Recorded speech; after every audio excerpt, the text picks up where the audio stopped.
देखो, नॉर्मल मोमो की रेसिपी तो मैंने बहुत बार बताई है, लेकिन आज ये बताऊंगा कि फ्राइड मोमोज कैसे बनता है। नॉर्मल मोमो बनाने के बाद ज़्यादा कुछ काम तो नहीं रहता, पर वो एक काम करने से फ्राइड और स्टीम मोमो अलग अलग हो जाते हैं।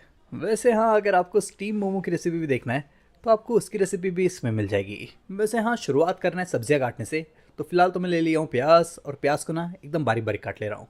और जैसे प्याज को बारीक काटा ना, वैसे ही पत्ता गोभी को, गाजर को, और जो बाकी सब्जियां लेंगे जैसे कि हरी मिर्च, लहसुन, सबको ना एकदम बारीक बारीक ही काटना है। फिर सब्जियों को बारीक काटने के बाद क्या करना है, अब इसका आटा गूंथ लेना है, सॉरी मैदा। तो 1 कप मैदा में डाल दिया है 2 से 3 चम्मच तेल, आधा चम्मच लगभग नमक, थोड़ा सा पानी, या फिर अपनी ज़रूरत के हिसाब से धीरे धीरे करके डालते रहना। फिर थोड़ा थोड़ा पानी डालकर अब इसे ना आराम से गूंथ लो। फिर इस तरह से इसे सॉफ्ट गूंथने के बाद अब ले लो एक पैन, जिसमें डाल दो 3 से 4 चम्मच तेल। और तेल को गर्म करने के बाद डाल दो बारीक कटा हुआ लहसुन। और फिर लहसुन के पकने के बाद डाल दो इसमें बारीक कटा हुआ अदरक। लेकिन हाँ, लहसुन मैंने 2 बड़े चम्मच डाले थे, और अदरक डाल दिया लगभग आधा चम्मच।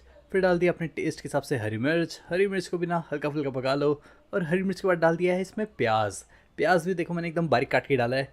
फिर प्याज को भी ना तब तक पका लो जब तक प्याज एकदम सॉफ्ट ना हो जाए। और फिर प्याज पकाने के बाद डाल दे रहा हूँ इसमें पत्ता गोभी, जिसे एकदम बारीक बारीक काट लिया था। और फिर पत्ता गोभी के बाद डाल दिया इसमें बारीक बारीक कटा हुआ गाजर। फिर गाजर पत्ता गोभी दोनों को भी अच्छी तरह से पका लो। फिर सारी सब्जियों को अच्छी तरह से पकने दो। उसके बाद डाल देना इसमें अपने टेस्ट के हिसाब से नमक, काली मिर्च पाउडर। काली मिर्च पाउडर भी लगभग आधा चम्मच ही डाला है। फिर इन सबको आपस में अच्छी तरह से मिला लो। और इन्हें मिलाने के बाद अब इसे ना ठंडा होने के लिए साइड में रख दो। और देखो, जब तक ये ठंडा हो रहा है तब तक क्या करना है कि जो मैदा को गूंथ लिया था, अब उसे बेलना है। तो देखो, सबसे पहले तो इसे दोबारा मसल लो, क्योंकि काफ़ी देर पहले इसे गूंथा था तो ये थोड़ा सा सख्त हो गया है। अब इसका बनाना है छोटा छोटा पेड़ा।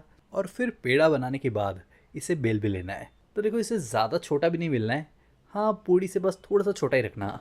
मैदा बेलने में वैसे थोड़ी सी दिक्कत आती है, लेकिन हाँ, आराम आराम से बेल लेना। फिर इतना बड़ा इसे बेलने के बाद अब जो फिलिंग बनाया था ना, उसे भर लो। और साइड साइड में लगा लो एजेस पे पानी। और एजेस पे पानी लगाने के बाद अब इसे ना मोमो वाले शेप में फोल्ड कर लो। तो देखो, अब तक तो जैसे नॉर्मल स्टीम मोमो बनते हैं, बस इसे भी वैसे ही बनाना है। इवन इसे स्टीम भी करना है। तो जो स्टीम करने वाला बर्तन होता है उस पर लगा लो तेल। और तेल लगाने के बाद अब एक एक करके मोमो को इस पर रख दो। और फिर मोमो को इस पर रखने के बाद अब इसे कर लो स्टीम। तो देखो, अगर आपको सिर्फ स्टीम मोमो बनाना है तो आपका काम यहाँ तक ही होगा। और अगर आपको इसके आगे फ्राई मोमो बनाना है तो वीडियो को देखते रहो। तो स्टीम मोमो बनाने के बाद क्या करना है, लेना है एक कढ़ाई जिसमें डालना है बहुत सारा तेल। और तेल को अच्छे से गर्म करने के बाद जो मोमो को स्टीम करके रखा था, अब उसे एक एक करके कढ़ाई में डाल दो। और इसे ना आराम आराम से चलाते हुए फ्राई कर लो। और तब तक फ्राई करो जब तक इसका रंग कुछ इस तरह का ना हो जाए। और जब इसका रंग कुछ इस तरह का हो जाए तब इसे निकाल लो और मोमो की चटनी के साथ सर्व कर लो। अब चटनी की रेसिपी मत मांगना, क्योंकि चटनी की रेसिपी मैंने ऑलरेडी शेयर करके रखी है।